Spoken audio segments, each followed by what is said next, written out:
कार्यक्रम के पुण्यार्जक हैं आयोजक श्री सकल दिगंबर जैन समाज सागर एवं श्री विद्या सुधा अमृत सामाजिक कल्याण समिति सागर, अध्यक्ष श्री सुरेंद्र जैन सट्टू, कार्याध्यक्ष श्री राजेश जैन अडीना, स्वागत अध्यक्ष श्री आशीष पटना, महामंत्री श्री राजकुमार मिनी, मुख्य संयोजक श्री ऋषभ जी बांद्री, कोषाध्यक्ष श्री सुरेंद्र जी डबडेरा, कोषाध्यक्ष श्री ऋषभ जी गड़ाकोटा, गौरव अध्यक्ष राजेंद्र जी केसली, सह संयोजक अंशुल मंगलम। ऊपर वाला तेरा खजाना रातों रात भरेगा, ऊपर वाला तेरा खजाना रातों रात भरेगा। एक गैरक से गहरा समा दो, ढाई पौने तीन और पर्दे अनावरण की बोली 3 नाम दो। भाई साहब मुकेश माइक की लीड दे दो समोसरण को जल्दी से। नाम बोलो, नाम वहीं से नीलेश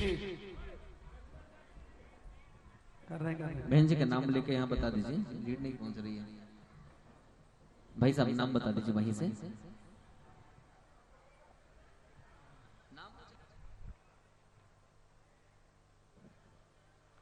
इतनी देर लग गया नाम पूछने में? हाँ भैया जी, दूरी है हमारी बहुत। अच्छा, नाम बड़ा है क्या? हमारे लिए नहीं पहुंच पा रही। भाई साहब यहीं आ जाइए, आप परिवार सहित यहाँ आ जाइए। अभी आपको जल्दी जाके पूछ के जाओ, दौड़ परिवार सहित जल्दी से पहुंच जाए यहाँ पर। भैया जी मंगल आरती का सौभाग्य। चलिएगा, अब ये पर्दे का अनावरण तो ये करेंगे ही, लेकिन इसके पश्चात अरिहंत भगवान का समोसरण है। 46 दीपकों से आरती कौन करेगा? एक साथ 46 दीपक, 46 दीपकों के साथ समोसरण की आरती करने का पावन अवसर। 40,640, 40,640 1, 40,640 2, 40,640 समा दो, 40,640 ढाई पौने 3 और समय कम 1 2।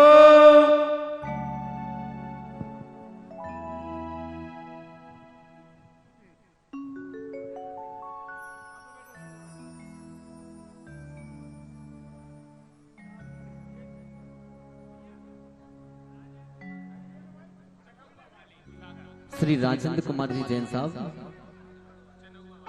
चनौआ वालों ने सौभाग्य प्राप्त किया है। जोरदार तालियां बजाइए। और शुरू से बोली में साथ थे और इनकी झोली में पुण्य गया। आइए राजेश कुमार जी के समस्त परिवारजन जो भी हैं यहाँ पर आ जाएं। सर्वप्रथम समोसरण में विराजित अरिहंत परमेश्वरी और पूज्य निर्यापक श्रमण मुनि पुंगोसी सुधा सागर जी महाराज सत्संग विराजित हैं। उस समोसरण का अनावरण करेंगे, पर्दे का अनावरण करेंगे। ऐसा सौभाग्य जिन्होंने प्राप्त किया है परिवार सहित। चलिएगा, 40,640 1 प्रभु के समोसरण की आरती उतारने का पावन अवसर। 40,640, 55,555, 55,555, 66,666 एक ऊपर। देखिए बनाइए अपने भावों को सिद्ध करें। बाहर से पहले पर्दा खोलो फिर दर्शन करना। पहले पर्दा खुलवाओ, पर्दे वाले बाहर से आ जाएं। 66,666, 66,666 1 2 सवा 2 ढाई पौने 3 और समय कम 1 2 1 7 1 40 दीपकों से महाआरती। 66,666 1 2 सवा 2 ढाई पौने 3। सब हाथ उठाओ, बोलो मेरी किस्मत खुल गई रे समोसरण में आके, मेरी किस्मत खुल गई रे समोसरण में आके, मेरी किस्मत खुल गई रे समोसरण में आके, मेरी किस्मत खुल गई रे समोसरण में आके, समोसरण में आके प्रभु का दर्शन पाके, समोसरण में आके प्रभु का दर्शन पाके, मेरी बिगड़ी बात संवर गई रे समोसरण में आके, मेरी बिगड़ी बात संवर गई रे समोसरण में आके। 4,666 2 सवा 2 ढाई 40 दीपकों के साथ एक साथ आरती 1 2 सवा 2 ढाई पौने 3 और समय कम 1 2 1 11 कर दो। काय को किस्सा लगा रहे हो? 77,777 77,777 1 2 सवा 2 ढाई पौने 3 और समय कम। कौन होगा ऐसा मंत्री भी प्रतिशाली? तुम्हारे साथ हैं, संतरी बनाइए भी अपने तुम्हारे हाथ साथ को। हैं। नीचे वाले अभी फिर भी आरती सोच नहीं हो रही में भाई पड़े हो। साहब, अभी दीपक मत जलाइए, आरती अभी नहीं हो रही, होगी। 46 शीघ्रता दीपक करें। जल्दी से तैयार रखेंगे। नीचे वाले भी ले सकते हैं, जो नहीं, पढ़ इनकी रहे तो थे वो भी पर्दे ले की। सकते हैं। पर्दे वाले नीचे बैठ जाओ, नीचे पहुंच इंद्रों जाओ। अभी आरती नहीं हो नीचे रही, अभी बैठा दो। आरती होगी। 46 77 77 1 2 सवा 2 ढाई पौने 3 और समय कम 1 2 3। ये सौभाग्य मिला है कानपुर सीसा मऊ जैन समाज, जहाँ की प्रतिष्ठा करके महाराज श्री कानपुर से सीधे कुंडलपुर आए थे। बजाइएगा तालियां। पहुंचे जल्दी, 46 दीपक जला के दे दो इनके हाथों में।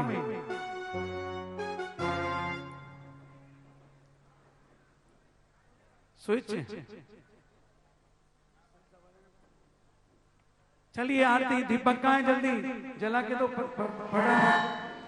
46 दीपक पुजारी देवेन, जल्दी लाओ, जल्दी आगे। देखिए एक चीज और बता देता हूं, कल प्रातःकाल आपको ठीक 6 बजे यहां पहुंचना है, जैसे प्रतिदिन पहुंचते थे।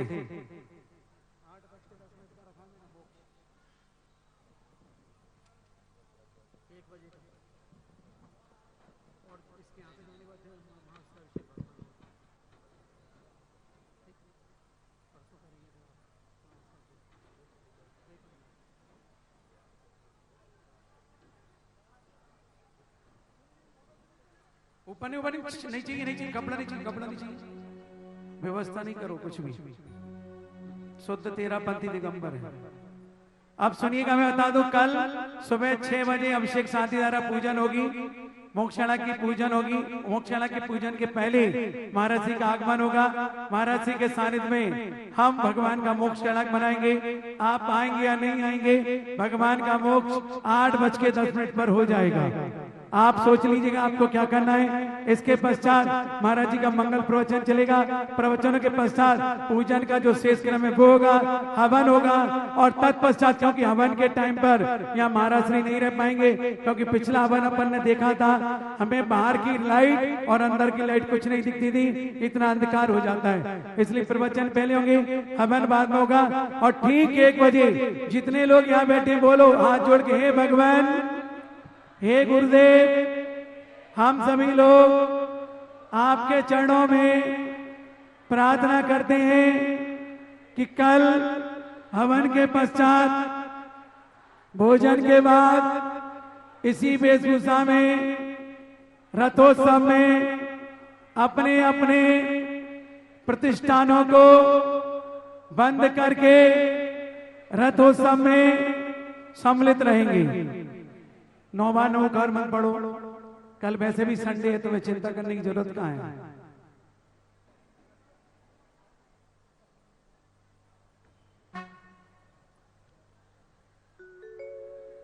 रथ यात्रा में अगर किसी की दुकान खुली नजर आ गई तो यहाँ की भोजनशाला से एक पत्तल में भोजन भर के रखवा दिया जाएगा।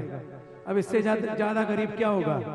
इसलिए आपको अपने अपने परिवार की कसम है, जब देवसास गुरु की यात्रा यहाँ से निकलेगी तो किसी का भी प्रतिष्ठान रथोत्सव में बंद खुला नहीं रहना चाहिए, बंद रहना चाहिए, क्योंकि इतना गरीब कोई नहीं है जो कल का कल कमाए और कल का कल भोजन करे। चलिएगा, आरती शुरू करते हैं। इनको भी जोड़ लेना, पर्दे वालों को भी साथ में आरती में जोड़ लो। ले लो ले लो ले लो, ये हमारे कानपुर वाले तो बहुत उदार हैं।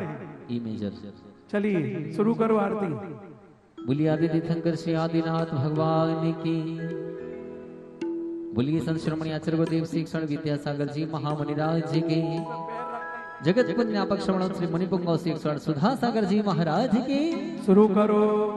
श्री समो शरण की आरती उतारो मिल के, श्री समो शरण की आरती उतारो मिल के, हो निहारो मिल के, सभी निहारो मिल के, निहारो मिल के, सभी निहारो मिल के, श्री समो शरण की आरती उतारो मिल के, श्री समो शरण की आरती उतारो मिल के। दोनों हाथ ऊपर करें, दीपक बनाते हुए हो।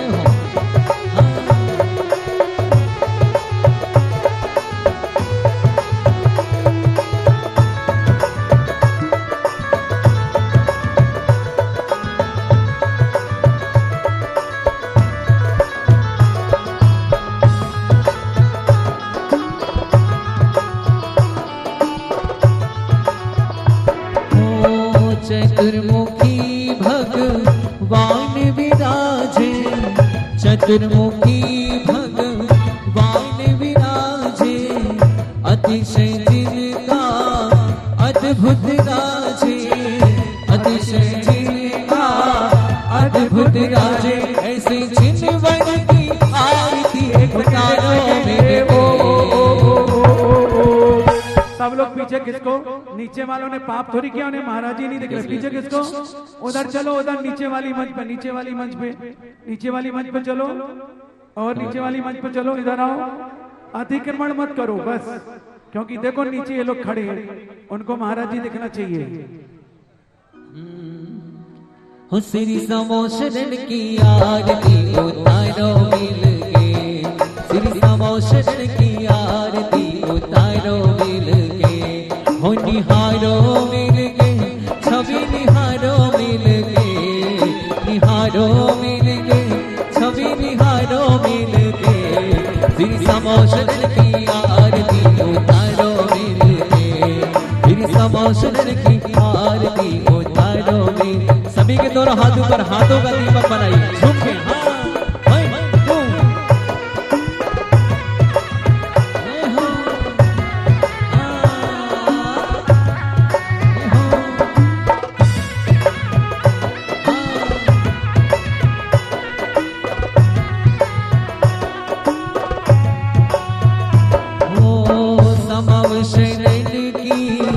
महिमा नारी दर्शन को आते नर नारी, समम शरण की महिमा नारी दर्शन को आते नर नारी, ऐसे जिनवन की आरती उतारो मिल के,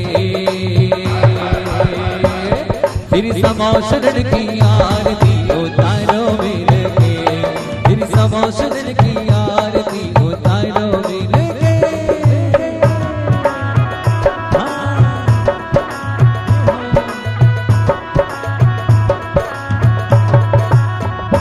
हो समम शरण में जो कोई आता, रोग शोक संकट मिट जाता, सुधा सागर मुनि राज विराजे, शोभा इनकी अद्भुत लागे, गंभीर सागर मुनि देव विराजे, शोभा इनकी अद्भुत लागे, ऐसे मुनि वर की आरती उतारो मिल गए,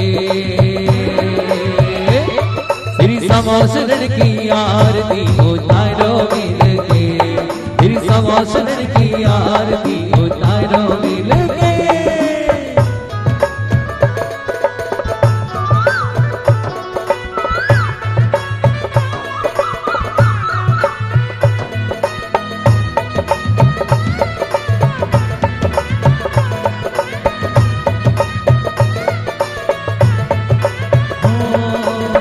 समोशरण में जो कोई आए, समोशरण में जो कोई आता, रोग शोक संकट मिट जाता, रोग शोक संकट मिट जाता, वरिष्ठ सागर गुरु देव विराजे, वीरे है सागर गुरु देव विराजे, सुधा सागर जी की आरती उतारो मिल के,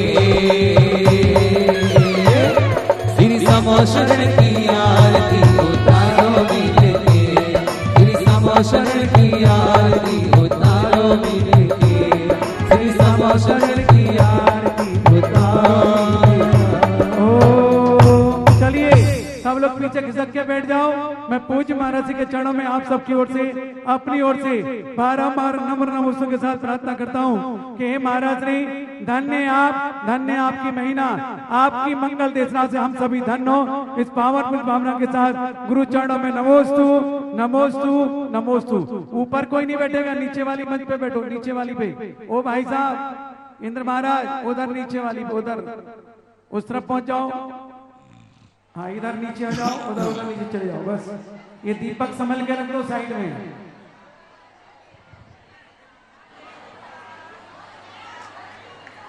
शोर नहीं करो, महाराज श्री ध्यान में बैठ गए। जल्दी से माइक बंद हो गया, अपने चुपचाप बैठ जाओ। ये दीपक सब इकट्ठे कर लो, एक जन जाके कोई।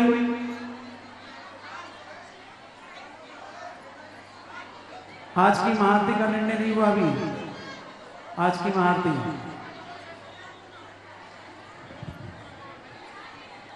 कोई बात नहीं, महाराज जी से ले लेंगे। जिन लोगों ने आज पर्दे का अनावरण किया है, महाराज जी के चरणों में आजीवन ब्रह्मचर्य व्रत को स्वीकार करने की भावना वाले अभी बाद में कक्ष में जाके ले लेना।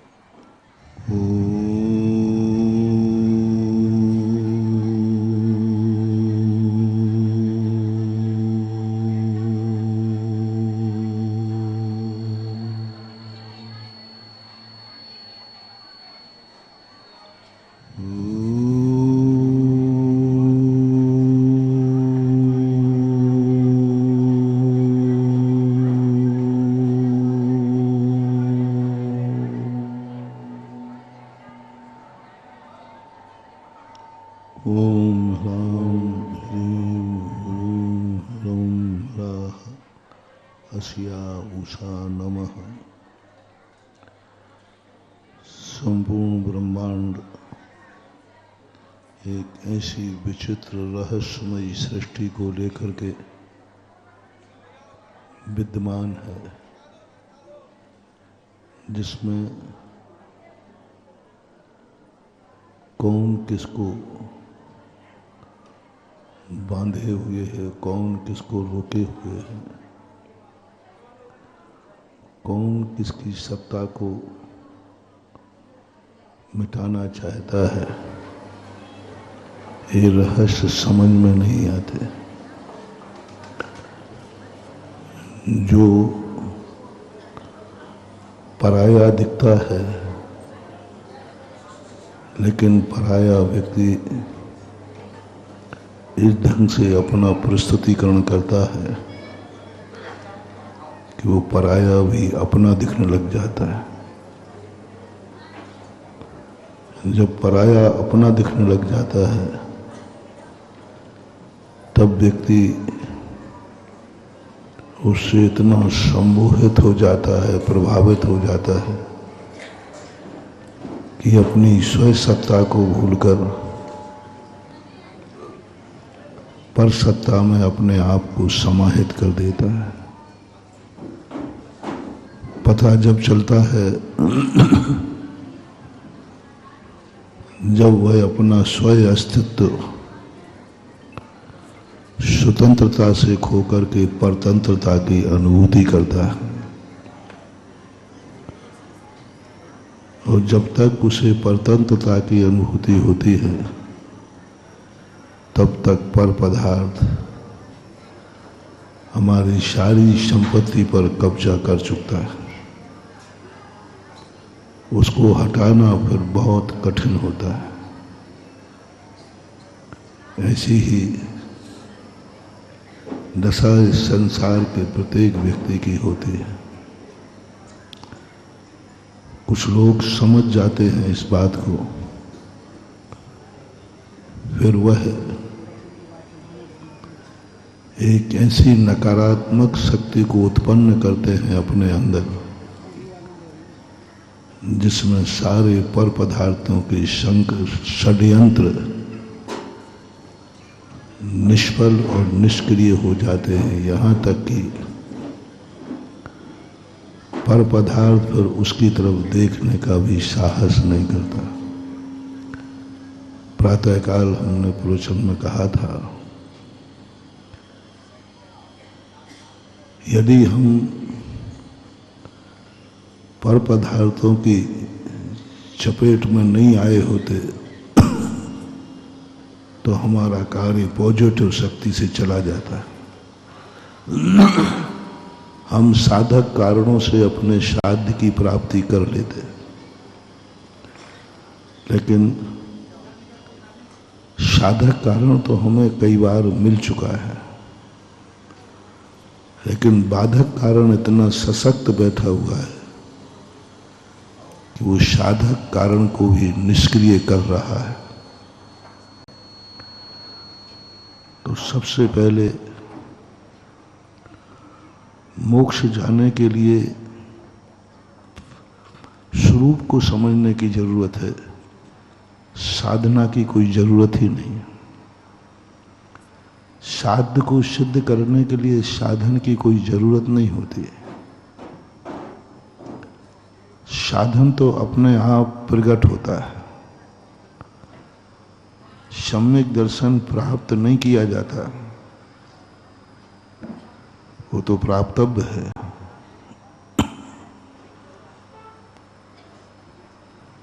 सम्यक ज्ञान चारित प्राप्त नहीं किया जाता, वो तो प्राप्तव्य है। मोक्ष भी प्राप्त नहीं किया जाता, प्राप्तव्य है। हमें अपनी आत्मा को प्राप्त नहीं करना, वो तो मैं हूं, स्वयं हूं। जहां जहां साधना की बात आती है, साधना से पॉजिटिव एनर्जी नहीं उत्पन्न होती है, नकारात्मक एनर्जी उत्पन्न होती है। साध्य में जो सकारात्मक शक्ति उत्पन्न होती है वो तो ज्ञायक स्वभाव है, उसमें कुछ करना ही नहीं है। मां साक्षीभूत बनना है, ज्ञायक स्वरूपी बनना है, यथाख्यात रूप अनुभूति करना है, अपने स्वरूप में रमण करना है। उसके लिए कोई साधना की जरूरत नहीं होती, कोई साधना की जरूरत नहीं। जहां जहां साधना की बात आए, पुरुषार्थ की बात आए, समझ लेना कि हमें नकारात्मक शक्ति उत्पन्न करना है।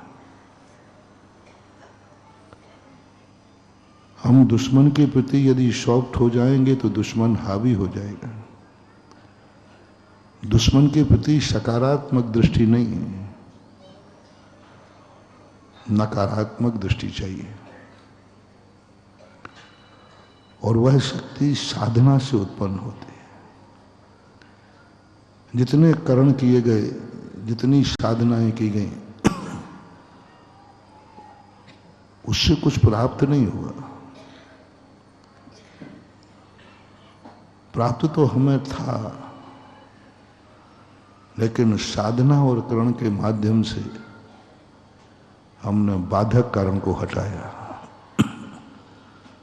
पूरी प्रक्रिया सम्यक दर्शन की हमने शास्त्रों में देखी है। सम्यक दर्शन प्राप्ति का कोई उपाय आगम में नहीं है, कोई उपाय नहीं।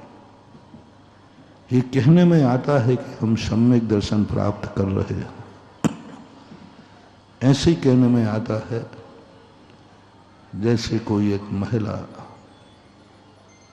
चावल बीन रही है। बोले बाई क्या कर रही है? बोले चावल बीन रही हूं। थोड़ा उसको देखो, हाथ में चावल बीन रही है कि कंकड़ बीन रही है? लेकिन कह क्या रही है? बस यही है सारा। बहुत बड़ा छोटा सा सरल उदाहरण आपको दिया। कहने में आ रहा है कि मैं चावल बीन रही हूं, सत्य यह है कि वो कंकड़ बीन रही है। कहने में आ रहा है कि मैं सम्यक दर्शन प्राप्त कर रहा हूं, सत्य यह है कि वो मिथ्या दर्शन को हटा रहा है। कहने में यही आएगा, सम्यक दर्शन प्राप्ति के उपाय 5 लब्धियां, कहने में यही आएगा। लेकिन सत्य का जब परीक्षण किया तो एक भी कार्य उपाय के लिए नहीं था। पूरी 5 लब्धियों में बाधक कारण को हटाया, और जैसी बाधक कारण को पूरा पुरुषार्थ मिथ्यात्व को हटाने में किया, और जैसे ही मिथ्यात्व हटा, सम्यक दर्शन को प्राप्त करने का कोई उपाय नहीं करना पड़ा, वो तो हमारा स्वभाव था, प्रकट हो गया। सूरज के सामने बादल हैं, हमें सूर्य के प्रकाश को पाने का कोई पुरुषार्थ नहीं करना, बस बादलों को हटा दो, सूरज का प्रकाश तो त्रिकाली था, है और रहेगा। इसी प्रकार चारित्र को, इसी प्रकार केवल ज्ञान को प्राप्त करने का कोई उपाय है। मैं कल से देख रहा हूं भगवान के सारे पुरुषार्थ को, इन्होंने एक भी पुरुषार्थ केवल ज्ञान प्राप्त करने के लिए नहीं किया। ये छठे गुण स्थान से जब दीक्षा ली है, सप्तम गुण स्थान में, अष्टम गुण स्थान में, नवम गुण स्थान में, दसम गुण स्थान में, 12वें गुण स्थान में, पूरे गुण स्थानों को मैंने टटोला। पूरे गुण स्थानों को भगवान गुण स्थान में प्रवेश कर रहे थे, मैं भगवान के पीछे कैमरा लेके घूम रहा था। आज जैसे वो कैमरे वाले घूमते रहते हैं, अपन भी भगवान के पीछे, क्योंकि अपन को तो भगवान बन नहीं पा रहा हूं, तो भगवान बने हैं उन्हीं की वीडियो बना लो, वैसे तो काम आ गया। दो ही काम होते हैं, स्वयं की पिक्चर स्वयं नहीं बनाई जाती, दूसरा बनाता है, और दूसरे की पिक्चर दूसरा जब भी बनाता है जब वो स्वयं नहीं बन पाता है। तो हम तो भगवान बन नहीं पा रहे, तो कभी कभी ऐसे पंचकर्मा गाते हैं, तो मैं तो अपना कैमरा भगवान के पीछे डाल देता हूँ। भगवान मुझे जब मिलेगा तो मिलेगा, अभी तो मैं आपकी वीडियो बनाऊंगा। और भगवान कल से मेरे कैमरे की नज़र में है, बहुत बड़ी बात है। आप लोग कैमरा लगाते हैं डाकुओं के लिए, चोरों के लिए, और साधु कैमरा लगाता है भगवान के लिए।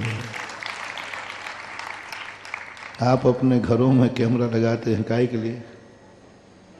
दुकान पर लगा देते हैं, घरों में क्यों? और लिख देते हैं आप, सावधान आप कैमरे की नजर में। वो कैमरा किन के लिए लगाया आपने?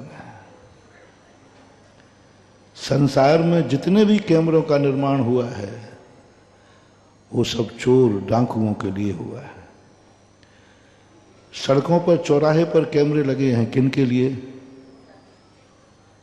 पुलिस लेकर घूमती है कैमरा, किन के लिए? साधु महाराज के लिए, चोरों के लिए। कितना अंतर है तुम्हारे कैमरे में। तुम्हारे कैमरे भी दुनिया के लिए लगे हैं, लेकिन चोर डाकुओं के लिए लगे हैं। साधु भी कैमरा लगाए हुए हैं, लेकिन वो भगवान के लिए कैमरा लगाए हुए हैं, भगवान के लिए। भगवान मेरी नजर से बाहर ना हो जाए, भगवान मेरे चिंतन से बाहर ना हो जाए, भगवान मेरे ज्ञान से बाहर ना हो जाए। जो व्यक्ति 24 घंटे अपने भगवान को अपने ज्ञान के कैमरे में रख लेता है, समझ लेना वही भगवान को समझ पाएगा। भक्ति करने से, गुणानुवाद करने से पुण्य तो बंद हो जाएगा, लेकिन हमें आनंद नहीं आ पाए। ये पुण्य में इतनी ताकत नहीं है। पुण्य तुम्हें कुछ सुख दे देता है, भक्ति से जो तुम्हें मिलने वाला है उससे तुम्हें पुण्य तो मिलेगा, सुख तो मिलेगा, लेकिन इस पुण्य में इतनी ताकत नहीं है, इतनी नकारात्मक स्थिति नहीं है कि तुम्हारे अशुभ हुए आए हुए कर्म से भिड़ करके उसे हटा दे। भक्ति से कितना भी पुण्य कमा लेना, कभी भी तुम्हारा पाप कर्म का उदय हावी हो जाएगा। इतना हावी हो जाएगा कि तुम्हारा पुण्य कुछ कर ही नहीं पाएगा। द्रोहित हो जाएगा, क्योंकि उस पुण्य में ऐसी ताकत ही नहीं है। दो कारण है। पहली बात, पुण्य जो तुमने कमाया है, कुछ पाने के लिए कमाया है। तुमने पुण्य अपने पापों की क्षय के लिए नहीं कमाया। 99% ग्रंथ पापों के उस संसार के क्षय के लिए धर्म नहीं करता। जब तुमने कर्म ही ऐसा नहीं किया, तुम्हारा संकल्प ही नहीं है ऐसा, तो जो तुम्हें पुण्यबंध होगा वो कभी तुम्हारे अशुभ कर्मों से भिड़ने की ताकत नहीं रखेगा। तुम्हारे संकट को दूर करने की हिम्मत उसमें नहीं होगी। तुम्हारे आंसू पोंछने की ताकत उसमें नहीं होगी। तुम्हारा पुण्य दुश्मन को ललकारने की हिम्मत नहीं रखेगा। जैसे ही दुश्मन तुम्हारे सामने आएगा, तुम्हारा पुण्य पूंछ दबा करके पीछे झुक जाएगा, क्योंकि उस पुण्य में तुमने ताकत ही नहीं दी। तुमने कभी भगवान की भक्ति करते समय ये नहीं कहा भगवान आज मैं भक्ति कर रहा हूं। वह ताकत चाहिए कि मैं संसार को मिटा दूं। मुझे वो ताकत चाहिए कि मैं कसायों को मिटा दूं। तुमने तो हमेशा चाहा कि भगवान ऐसी ताकत दो मुझे कि मैं अपने दुश्मन को निपटा दूं। कसाय को समृद्ध किया, संसार को बढ़ाने के लिए तुमने कहा मुझे ऐसा पुण्य बने जिससे मैं संसार को बढ़ा सकूं, संसार वृद्धि को प्राप्त हो। तुमने धन कमाने के लिए पुण्य मांगा है, मिलेगा। तुमने कहा कि मुझे पुण्य चाहिए जिससे मैं धन कमा सकूं, मिल जाएगा। लेकिन उस धन में इतनी ताकत नहीं होगी कि डाकू आवे और उसको लूटने की हिम्मत ना करे। पुण्य कमाने का तुम्हें साधन मिल जाएगा, कमा लोगे, लेकिन पीछे से डाकू आएगा, वो लूट ले जाएगा। तुम रह जाओगे, बोले भगवान क्या हुआ, तुम्हारा पुण्य कैसा है। एक बार डाकुओं ने कवि सम्मेलन किया और कवियों को बहुत पुराना घटना है, जोक है। 1-1 लाख रुपया एक कवि सम्मेलन में दिए, एक कवि को दिए। कवि की जिंदगी में कभी 1-1 लाख रुपया नहीं मिला था। सारे कवि खुश हो गए, बोले बस साल भर में एक बार डाकुओं से कहा एक बार कवि सम्मेलन करा लिया करो, हम लोग आएंगे। सबको विदा किया और जैसे स्टेशन पर पहुंचे सारे डाकू पहुंच गए। बोले निकालो वो 1-1 लाख रुपया। बोले ये क्या कर रहे हो, आपने ही तो दिया है। वो बोला वो मेरा फर्ज था और ये मेरा धंधा है, ये मेरा धंधा है कि मेरे सामने कोई लाख रुपया लेके निकल जाए तो मेरे धंधे का चौपट हो जाएगा। और वो हमारे दरवाजे आए थे इसलिए हमने दिया। कैसा रहा कवि सम्मेलन। बस ये संसार का कवि सम्मेलन ऐसा ही हो रहा है। तुम धर्म करते हो, पुण्य करते हो, लाखों करोड़ों रुपया तुम्हें मिलता है, लेकिन तुम ज्यादा स्टेशन तक नहीं पहुंच पाते हो, जिंदगी की शाम नहीं कर पाते हो, मंजिल तक नहीं पहुंच पाते हो, और अशुभ कर्म रूपी डाकू आता है और लूट के ले जाता है। सुबह कमाया, शाम को फक्कड़ के फक्कड़, मुट्ठी बांध के आते हो और हाथ पसारे चले जाते हो। मुट्ठी बांध के आए, जिंदगी भर कमाया, और जब गए तो खाली हाथ। सिकंदर जब गया दुनिया से सभी हाली बहाली थे, पड़ी थी सामने दौलत कि दोनों हाथ खाली थे। कहाँ गया वो सारा धन वैभव, क्यों हुआ ऐसा? क्योंकि तुमने कभी ये कमभाव ही नहीं किया कि मुझे ऐसा पुण्य चाहिए जो डाकुओं को ललकार सके। जो डाकू भी थर थर कांपने लग जाए यहां आंख उठाने के लिए। मेरा अशुभ कर्म जब पुण्य का उदय आवे तो अशुभ कर्म भी थर थर कांपे, मैं इसका कुछ नहीं कर सकता, क्योंकि इन्होंने पुण्य ही ऐसा कमा लिया है। इसलिए भक्ति तो अपन ने बहुत करी है, अब भगवान के ऊपर कैमरा लगाओ। डाकुओं के लिए तो बहुत कैमरे लगा चुके, एक बार भगवान के पीछे कैमरा लगा दो, वो जो जो करते हैं। मैं कल से पूरा, जब से भगवान ने दीक्षा ली है, मैं उन्हीं के पीछे कैमरा लेके घूम रहा हूं। मैं इसलिए घूम रहा हूं कि मुझे वीडियो बनाना है, क्योंकि जिस रास्ते से वो गए हैं उसी से मुझे जाना है, और जहां वो गए हैं वहां मुझे जाना है।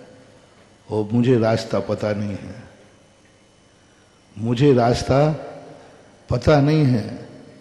बस तुम्हारी नकल की अकल मेरी अकल ने की है, अथा जो तुम्हारी मति सो हमारी मति, जो तुम्हारी गति सो हमारी गति। इसलिए आपके पीछे कैमरा लगाया।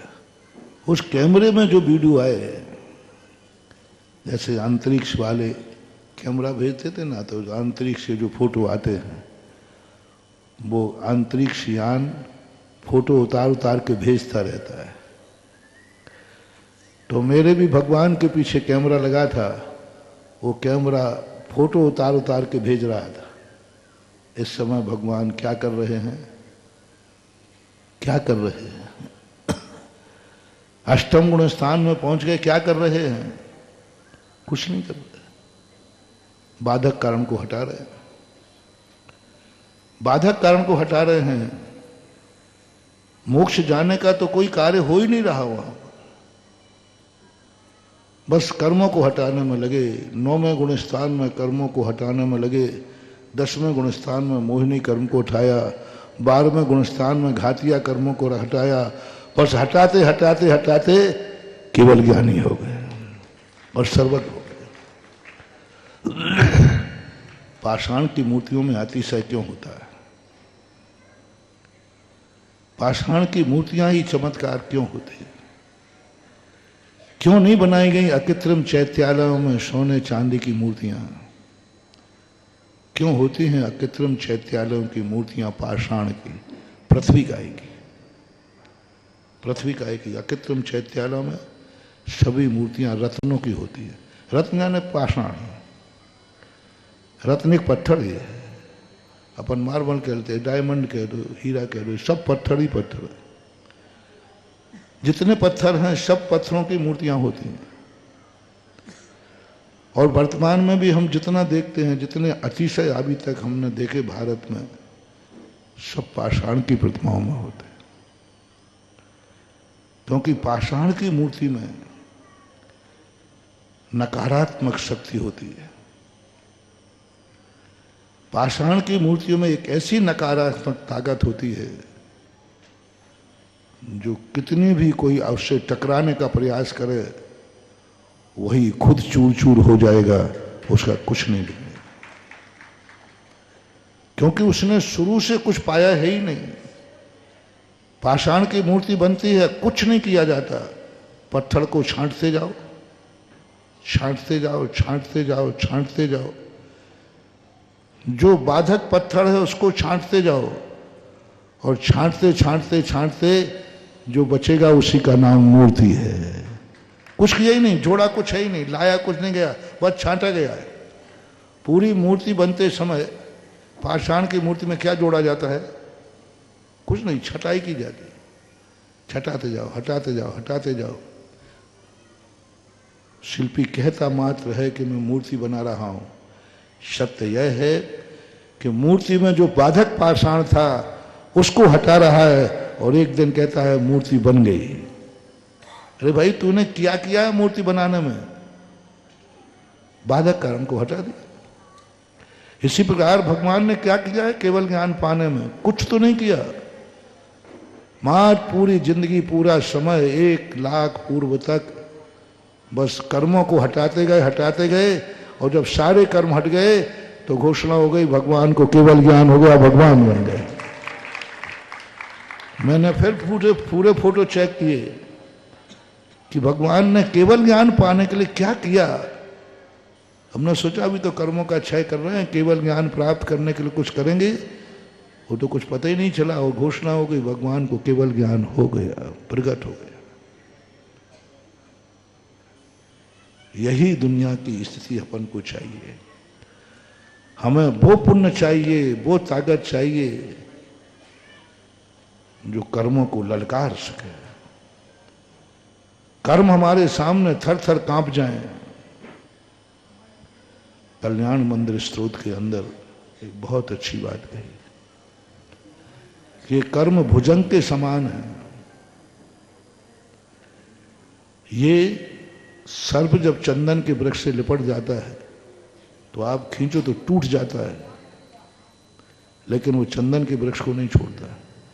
ऐसा ये कर्म है, इनको कितना ही करो ये तुम्हें तोड़ देंगे, स्वयं टूट जाएंगे, लेकिन तुम्हारा पीछा नहीं छोड़ेंगे। वहां पर कहा गया तुम उनको मत हटाओ, मात एक ऐसा खौफ पैदा करो जैसे ही मयूर उस वन में आकर के एक कुंकार लगाती है, वे भुजंग शिथिली भवंती, वे भुजंग सारे शिथिल होकर के गिर जाते, अपने आप गिर जाते, छोटा नहीं पड़ता। किसके डर से?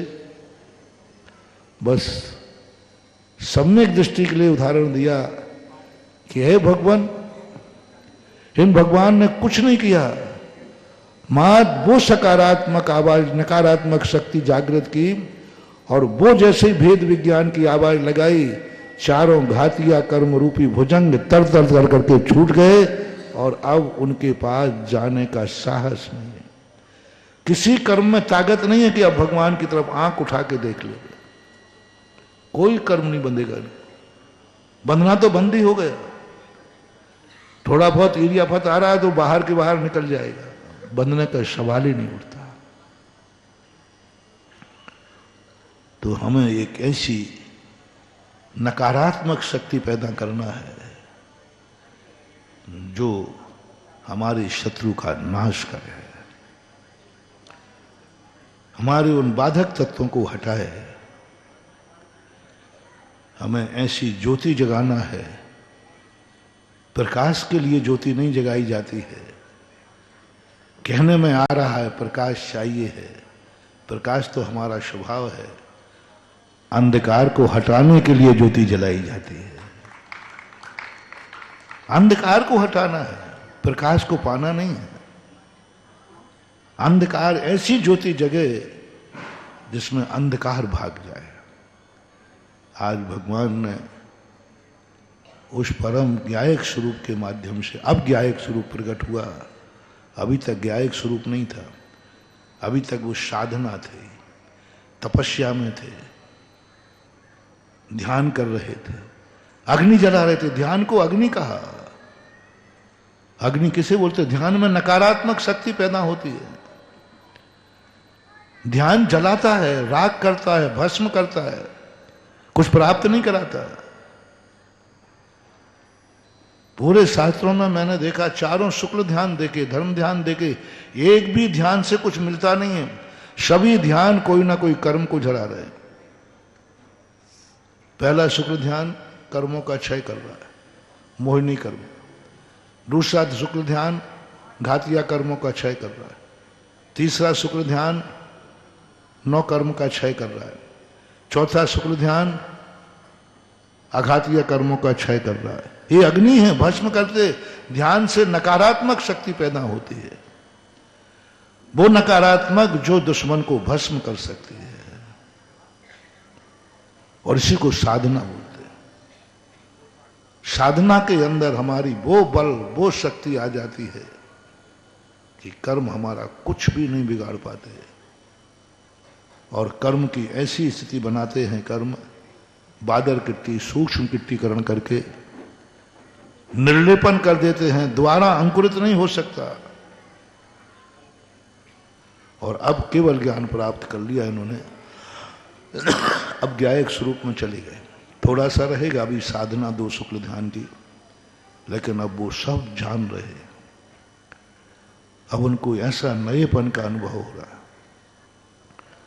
अभी तक संसार में सब कुछ पुराना था। मैंने कहा ना था, आज सुबह भी कहा था, तुम्हें जिस चीज को छोड़ना है बस उसमें बुराइयां देखना शुरू करो, छोड़ना चाहो तो। यदि तुम्हें लगे कि मुझे मोक्ष जाना है, यदि लगे तो उपाय बता रहा हूं, नहीं लगे तो मेरा कोई आपत्ति नहीं है। यदि लगे तो मोक्ष जाना है तो तुम कुछ भी मोक्ष की साधना नहीं करना, बस एक नकारात्मक शक्ति पैदा कर देना, तुम्हें हर संसार की वस्तु बुरी लगने लग जाए, समझ जाओ तुम्हें मोक्ष होने वाला है। ये नकारात्मक दृष्टि जाग जाए, संसार की हर वस्तु बुरी लगने लग जाए। जैसे प्रातः कहा था, घर क्या लगने लग जाए? जेल। पत्नी क्या लगने लग जाए? बेड़ी। परिवारजन क्या लगने लग जाए? रखवाले। धन क्या लगने लग जाए? सोने की बेड़ी। जहां जहां तुम संसार में सोचो सब बुरा है, देखो सब बुरा है, सुनो सब कुछ में तुम्हारी एक ऐसी धारणा बन जाए, तुम्हें कुछ भी अच्छा नहीं लगना चाहिए, सब बुरा है। तो ऐसी शक्ति कब जागेगी? जब तुम्हें, जो मैंने कल कहा था, तुम्हें मन में एक धारणा बनाना पड़ेगी, ये सब पुराना है, ये सब पुराना है। उपवास करने की शक्ति मैंने जागी थी, आज सुबह कहा था। तुम्हें उपवास करने की शक्ति नहीं जाग रही है, बस तुम भोजन की बुराइयां शुरू कर दो। और बुराई जब करोगे, जब भी रोटी आए, अनंत बार खा चुका हो, हर भाव में खाई है। और जब बार बार उस रोटी पुरानी होगी तो अंदर से उबासी आ जाएगी, यही क्या बार बार खाऊं, कुछ नया खाने मिले तो बात बने। उसको पुराना कर दो, हर चीज को पुराना कर दो, आपको घृणा पैदा हो जाएगी। तो मैंने कल कहा था, बैराग के समय बस एक पंच परावर्तन, नित्य नहीं, सब संसार में अनित्य देखो, सब मिट रहा है। थोड़ा सा भी नित्य दिख गया तो तुम्हें वैराग्य नहीं होगा, अनित्य भावना, सब मिट रहा है। और जैसे ही तुम्हारी ये आदत बन जाएगी, तैसे ही आपका मोक्ष मार्ग शुरू हो जाएगा।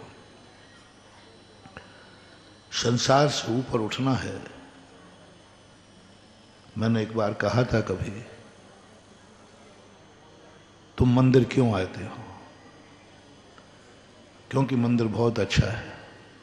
नहीं, मैं कभी नहीं पूछता हूं कि मंदिर कैसा है। मंदिर कैसा है मैं कभी नहीं पूछता हूं, क्योंकि मंदिर कैसा है मैं तुमसे ज्यादा जानता हूं। तुमसे पूछूंगा, भाई मंदिर कैसा है, भगवान कैसे है, पुण्य कैसा है, धर्म कैसा है, मैं तुमसे पूछूं? वो तो मैं तुमसे ज्यादा जानता हूं, इसलिए मैं पूछता हूं। तुम मंदिर आए हो, बस इतना बता दो, घर कैसा है? घर कैसा है? तुम 5 परमेश्वरी से संबंध बना रहे हो, इनके संबंध का क्या फल है, मैं ये नहीं पूछूंगा। जो तुम्हारे संबंधी हैं वे कैसे हैं?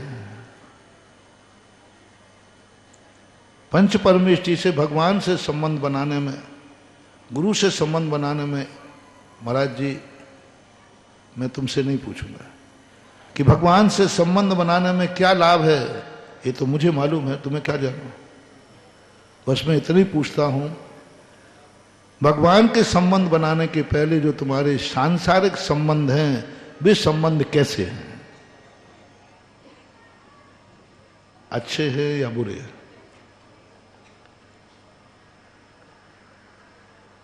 तुम्हारे सांसारिक संबंध जो हैं वो अच्छे हैं या बुरे हैं? कोई बोल ही नहीं रहा। अच्छे कहोगे तो मैं तुम्हें यहीं से सीधा आगरा भेजूंगा। तुम पागल हो? अच्छे संबंध छोड़कर तुम यहां क्यों आए हो? अच्छे संबंध छोड़कर के तुम यहां क्यों आए हो? अच्छा घर छोड़कर मंदिर क्यों आए हो? पागल हो क्या? या एक एक बोतल पी रखी है?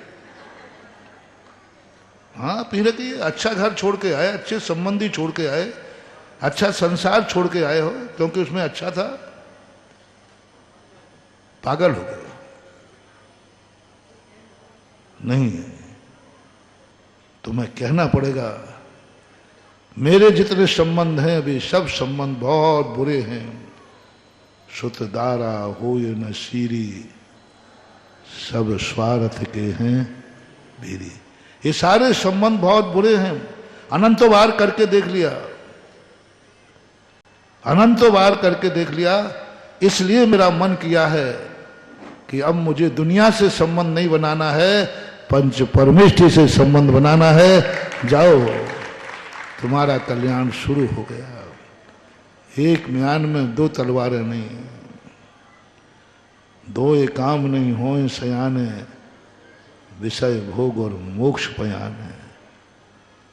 दो मुख सिए सिए न कंथा, दो मुख राही चले न पंथा। एक फैसला करना है। भगवान ने एक फैसला कर लिया, आज वो पा गए और ऐसा सब कुछ पा गए, ऐसी स्थिति पा गए कि आज उनकी इन अच्छाइयों को देख करके, जो पहले दिन हमने प्रवचन में कहा था, एक पापी वह हैं जिनको व्यक्ति हर साल मारता है तो भी मारने से अघा नहीं रहा है, और एक वो महान हैं जिनके करोड़ों अरबों पंचकर्णा खो गए फिर भी पंचकर्णा करने वाला अघा नहीं रहा है। आ ही नहीं रहा, बोर ही नहीं हो रहा है। और इस पंचकर्णक में सबसे बड़ा गुण हमने दिया, कोई भी मैं अपने भक्तों से कह रहा हूं, अपनी जिंदगी में कभी ये भाव नहीं लाना मैं तो पंचकर्णक में इंद्र बन चुका हूं, मैंने तो बहुत पंचकर्णक कर चुके हैं, मैं तो बहुत दान दे चुका हूं, मैं तो बहुत पूजा कर चुका हूं, मैंने तो बहुत सामायिक कर ली है, मैं तो बहुत बार मुनि बन चुका हूं। एक ग्रुप है यहां अध्यात्मवादी तथाकथित, जो एक ही लड़े, मुनि तो अनंत बार बन गए, इसलिए उनके मुनि बनने के भाव क्यों नहीं होते? एक अध्यात्म तथाकथित लोग हैं एकांतवादी, वे मुनि क्यों नहीं बनते? समझ में नहीं आते। क्योंकि वो हमेशा ही के मुनि तो हम अनंतों बार, जो अनंतों बार बन चुके उनका भाव ही नहीं होगा। आपसे मैं कह रहा हूं, कभी गलती मत कर देना। एक नियम ले लो कि जो मैं धर्म का कार्य कर चुका हूं इसको कभी अपने मुंह पे नहीं लाऊंगा कि मैं तो ये कर चुका हूं। क्या कहने को कहा था हमने पहले दिन? जो मैं कर रहा हूं यही जीवन भर करता रहूं, ये भाव। मैं पहले इंद्र बन चुका हूं ये मत बोलना, मैं जन्म जन्म तक इंद्र बनता रहूं। जो मुनि बन चुके हो उसको याद मत करो, मैं जन्म जन्म तक मुनि बनता रहूं, मैं जन्म जन्म तक पंचकर्णा करता रहूं। भगवान जन्म जन्म में भगवान का दर्शन कराया नहीं, जन्म जन्म तक तेरे दर्शन करता रहूं, पाऊं, जन्म जन्म तक पाऊं। जो कर चुके, बहुत सारे लोग रटे रहते, नहीं हमने तो बहुत दे चुका हूं दान, हम तो बहुत बार इंद्र बन चुके, हम तो बहुत बार मंदिर जा चुके। एक ही रट, एक वर्ग ऐसा है जो हर धार्मिक क्रिया पे कहता है पूजा अनंतों बार कर ली, मुनि अनंतों बार बन गए, मालाएं अनंतों फेर ली। ये सबसे बड़ी चीज उनकी कमी है। आपको नहीं लाना है, आपको हर चीज में करना है। अब कल की बारी है। हमने सुना है कि आप लोग इस बार सागर के अंदर बहुत बड़े बड़े जुलूस निकले हैं, निकले हैं ना? ये पूछ रहा हूं तुम्हें, आप ही लोग कह रहे हो महाराज, आज तक बड़े बूझे कह रहे हैं, मैंने जिंदगी में कभी शहर में ऐसे बड़े जुलूस नहीं देखे। रिकॉर्ड तोड़ दिए बस। अब तो बहुत कर लिए ना जुलूस, 5 जुलूस हो गया हो, बड़े बड़े जुलूस हो गए महाराज। बस बस अब बस बस महाराज बस, अब बहुत हो गया महाराज। अब बहुत बड़े बड़े जुलूस निकल गए, बहुत बड़े बड़े जुलूस। मैं तो एक ही बात कहना चाहता हूं, यदि तुमने मैंने यदि तुम्हारे जुलूस में सानिध्य दिया हो तो, मुझे पता नहीं, मैं गया था तुम्हारे जुलूस में कि नहीं? हर जुलूस में रहा हूं, ध्यान रखना। यदि तुम्हारी एक आदत है कि महाराज बहुत जुलूस, हमने तो बहुत बड़े बड़े जुलूस निकाल लिए, यदि मेरा सानिध्य पाया है तो मैं ये सुनना चाहता हूं, बस जिंदगी भर शहर में ऐसे ही जुलूस निकलते रहे। क्या सबूत है कि तुम जुलूसों से नहीं उबे हो? क्योंकि तुम्हारी आदत हमने देख ली। इस कार्यक्रम के पुण्यार्जक थे आयोजक श्री सकल दिगंबर जैन समाज सागर एवं श्री विद्या सुधा अमृत सामाजिक कल्याण समिति सागर, अध्यक्ष श्री सुरेंद्र जैन सट्टू, कार्याध्यक्ष श्री राजेश जैन अडीना, स्वागत अध्यक्ष श्री आशीष पटना, महामंत्री श्री राजकुमार मिनी, मुख्य संयोजक श्री ऋषभ जी बांद्री, कोषाध्यक्ष श्री सुरेंद्र जी डबडेरा, कोषाध्यक्ष श्री ऋषभ जी गड़ाकोटा, गौरव अध्यक्ष राजेंद्र जी केसली, सह संयोजक अंशुल मंगलम।